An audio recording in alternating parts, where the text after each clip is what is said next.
ഇതാ നമ്മൾ സോയാബീനാണ് പൊരിച്ചെടുക്കുന്നത് കേട്ടോ. മൂന്ന് സ്കൂളിലേക്ക് കൊണ്ടുപോകുന്ന സോയാബീനാണ്. ഇതാ നമ്മൾ അതിൽ തന്നെയാണ് സംഭവം ഉള്ളത്. എനിക്ക് കറിയൊന്നും പറ്റില്ല. മോന് സ്കൂളിൽ ചോറും കറിയൊക്കെ ഉണ്ടാവും. ഒരു സൈഡ് ഡിഷായിട്ട് കൊണ്ടുപോകുന്നതാണ് കേട്ടോ. മോള് പിന്നെ കറിയേ കൊണ്ടുപോകില്ല, ഒരു പാത്രത്തിൽ തന്നെ കൊണ്ടുപോകാറുണ്ടേ.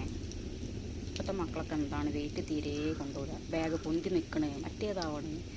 അതിനും ഇത്ര പൊരിക്കാനുണ്ട്, നമ്മൾ ഫുള്ള് എടുക്കേണ്ടി വരില്ല തോന്നുന്നു. വലിയ സോയാബീനായിട്ടേ മനസ്സിലാവുന്നില്ല എത്ര വെള്ളത്തിലിടാമെന്നുള്ളത്. പകുതി മുറിച്ചതാട്ടോ. പാത്രത്തിലെ ചോറ് കൊണ്ടുപോവുക. എന്നിട്ട് ഇതാ ഇതിൻ്റെ മുകളിൽ സോയാബീൻ എന്താ ഉള്ളത് അത് വയ്ക്കും. അത് വേറെ ഇതേപോലത്തെ പാത്രം കൊണ്ടുപോവുകയില്ല. അത് മോൻ്റെ പാത്രമാണ്. കുറച്ച് കോരി മാറ്റി വെച്ചിട്ടുണ്ട് കേട്ടോ.